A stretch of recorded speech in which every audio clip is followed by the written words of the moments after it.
नमस्ते दोस्तों, मैं रविंदर सिंह उत्तराखंड गढ़वाल से, और मैं रहता हूँ अभी ग्रीस में। सो वेलकम है मेरे यूट्यूब चैनल में आप सभी दोस्त लोगों का। और मैं आज आपको बता रहा हूँ कि आपको मैं बताना चाहता हूँ कि आज वर्क परमिट के बारे में, ग्रीस वर्क परमिट के बारे में, क्योंकि मेरे को वहाँ उसका मतलब जहाँ तक मेरे को नॉलेज है मैं बताने की कोशिश करता हूँ। तो वर्क परमिट का कैसा रहता है ग्रीस में। जैसे आपने कहीं आपका इंटरव्यू, कहीं आपने ग्रीस के लिए अप्लाई किया है, तो सबसे पहले आपका सीवी आपने बनाना है, एक यूरोपास सीवी। और यूरोपास सीवी बना के आपने देना है कंपनी में, या जहाँ से आप अप्लाई कर रहे हो आपने वहाँ पे अपना सीवी देना है। और सीवी देने के बाद आपको अगर शॉर्ट लिस्ट का मेल या मैसेज, या मतलब जो भी आपका मतलब एक मैसेज आने का जो भी होगा, मतलब मेल पे हो सकता है, या व्हाट्सएप पे हो सकता है, या मैसेंजर पे हो सकता है, कहीं से भी आपको मैसेज आता है कि आपकी शॉर्ट लिस्ट हो गई है। तो आपने फिर उस तरह की तैयारी करनी है। और जब आप अप्लाई करते हो, तो सीवी शॉर्ट लिस्ट के बाद में आपको अपना पासपोर्ट स्कैन करना होगा। और सभी मेरे फ्रेंड लोगों को मैं ये कहना चाह रहा हूँ कि आप अपना जो भी पेपर है, किसी पेपर को भी आप अपने मोबाइल से स्कैन करने की स्कैन ना करें। अच्छा रहेगा कि आप किसी कैफ़े में जाके उसको स्कैन करवाएं, उसका पीडीएफ बनवाएं। पीडीएफ बनवा के मतलब अपने जो भी आपको कंपनी हायर कर रही है, जो भी मतलब थर्ड पार्टी जो भी आपको मतलब मतलब जो भी आपको लेने का, जिन्होंने आपको शॉर्टलिस्ट या इंटरव्यू वगैरह के लिए मतलब शॉर्टलिस्ट किया है, तो आपको उसका बाद आपको इन 1 वीक के अंदर या 10 या 15 दिन के अंदर जब आपका शॉर्टलिस्ट होता है तो आपका हो जाता है इंटरव्यू। इंटरव्यू में आपको पूछा जाता है कि मतलब जिस काम के लिए जा रहे हो, जो आपने अप्लाई किया होगा, मतलब आपने किचन का अप्लाई किया होगा तो आपका किचन का इंटरव्यू होगा। अगर आपने वेटर के लिए अप्लाई किया तो वेटर का इंटरव्यू होगा। और कॉमी शेफ के लिए अगर अप्लाई किया होगा तो कॉमी कॉमी के लिए आपका इंटरव्यू होगा। तो ऐसा कुछ नहीं है, जो मतलब पूछते, जिस बंदे को जिस चीज़ के लिए अप्लाई किया होगा उसी बेस पे उसका पूछा जाता है। जैसे हाउस कीपिंग हुए तो हाउस कीपिंग बारे में पूछेंगे। और मतलब ऐसा ऐसा वेयर हाउस होगा तो वेयर हाउस के बारे में पूछेंगे कि आपने कहाँ काम किया, कहाँ एक्सपीरियंस है, क्या है, मतलब ये चीज़ पूछेंगे। और मतलब आपने धैर्य हो कि अपने क्वेश्चन के आंसर देने हैं, आराम से देना है।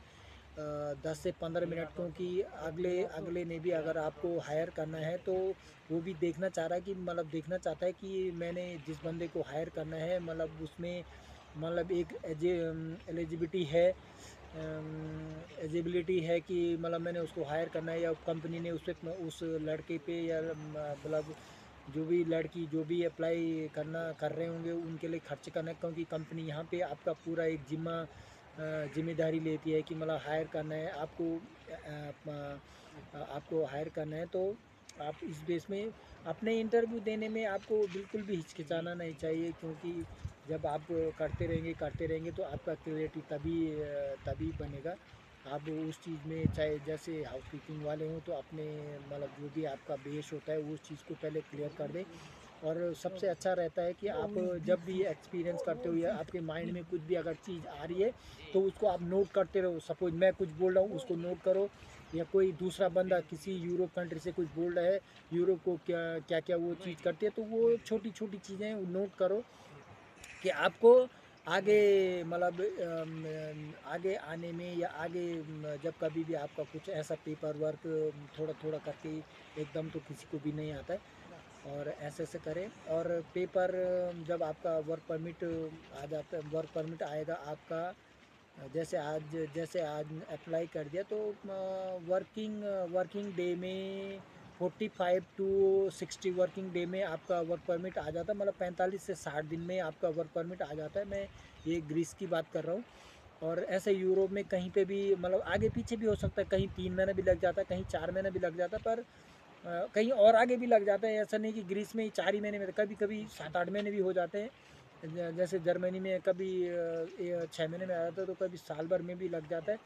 पर धैर्य रखें आप आपने अगर अप्लाई किया है तो आपका, अगर आप शॉर्ट लिस्ट हो गए हो और अगर उन्होंने बोला है कि हम आपका वर्क परमिट भेजेंगे, तो वो ज़रूर भेजेंगे।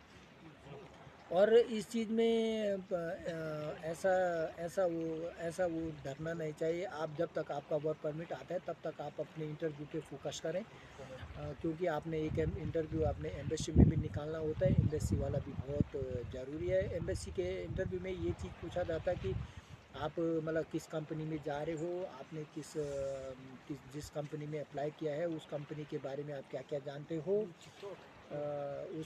उस कंपनी ने मतलब वो कहाँ से मिली आपको, आपने अप्लाई किया था तो आपको वहाँ पे क्या पूछा गया था, और अपने ऑनर का नाम क्या है, और आप जब उस कंट्री में जाओगे तो आप वहाँ से कहीं भाग तो नहीं जाओगे, ऐसे सब पूछते हैं। और 45 से 50 दिन के बीच में, मतलब 45 to 3 महीने के बीच में आपका वर्क परमिट आ जाता है। और और आगे जब आपका ये चीज़ वर्क परमिट आ जाए तो आपने उस बीच में अपना पुलिस क्लियरेंस सर्टिफिकेट कार्ड वगैरह उसको आपने मतलब मेल करके रखना है, और प्रिंट आउट करके भी रखो। जैसे पहले तो आपने मतलब स्कैन करके रखने अपने सारे डॉक्यूमेंट्स, और बाद में आपने जब आपका लग जाता है कि आपका वर्क परमिट आ गया, तो आपने सारे PDF अपने पास फ़ोटोकॉपी करके रखनी, स्कैन का मतलब फ़ोटो प्रिंट आउट करके रखने सारे पेपर, ओरिजिनल भी साथ में रखने। और एक तरीके से जहाँ आप अप्लाई कर रहे हो तो वहाँ वहाँ के लिए एक पर्टिकुलर वहाँ की एक फ़ाइल ही बना दो, कि ऐसा ना हो कि सपोज़ आपका एक पेपर दूसरी फाइल में ऐसा नहीं करो। जहाँ के लिए आपने अप्लाई किया है उस फाइल में एक पूरा उसी कंपनी का जहाँ आप अप्लाई कर रहे हो उसी चीज़ के डॉक्यूमेंट्स रहें, तो आपको वेरीफाई करने में सब आपका एक अपना खुद का भी एक, तो ऐसा तो एक एम्बेसी में भी चेकलिस्ट मिलता है, पर एक अपना खुद का भी एक चेकलिस्ट रखो कि यार सपोज जो मैंने यूट्यूब में देखा, सपोज मैंने जो गूगल पे देखा, वो मेरे को चेकलिस्ट में मेरा ओके हो रहा है नहीं हो रहा है। अगर वो नहीं हो रहा तो उस चीज़ की फिर वीडियो देखो। नहीं तो जहाँ से आप अप्लाई कर रहे हो उनको पूछो कि यार ये चेकलिस्ट में मेरा ये फॉर्म मिस है, ये मैं कैसे करूँ। और नए अपडेट आते रहते, कभी कभी कभी बैंक अकाउंट मांगते, कभी कुछ मांगते। तो बैंक अकाउंट में परमिट में बहुत कम चांस है कि वो ऐसे आपका बैंक अकाउंट डिटेल मांगेंगे। ऐसा तो वर्क परमिट में मैंने लगाया तो था मैं अपना अकाउंट का, बट मेरे को पूछा नहीं गया था। और मेरे जहाँ से मैंने अप्लाई कर रहा था तो उन्होंने भी मेरे को यही बोला था कि जब आप वर्क वीज़ा पे जा रहे तो आपको पूछेंगे भी नहीं, और पूछा भी नहीं मेरे को। तो सभी दोस्तों को मैं यही कहना चाह रहा हूँ कि आप अच्छे से अपनी मेहनत से सच्चे दिल से आप मेहनत करो, और अपने मकसद में कामयाब हो जाओ। और मैं माता रानी से यही दुआ करता हूँ कि आपको भी एक सक्सेस मिले। और सभी दोस्तों को मैं फुल वीडियो वॉच करने के लिए बहुत बहुत धन्यवाद करता हूँ। और आप मेरे को कमेंट को कोई करता नहीं, कमेंट भी किया करो कि यार अगर किसी चीज़ में मैंने कुछ गलत कर दिया हो तो आप ऐसे बोल सकते हो भाई जी आप ये बोल रहे हो, ये बोल रहे हो, या ऐसे बोलना चाहिए था। तो सभी दोस्तों को मैं धन्यवाद करता हूँ मेरा फुल वीडियो करने के लिए, और मिलते हैं नेक्स्ट वीडियो में। Thank you.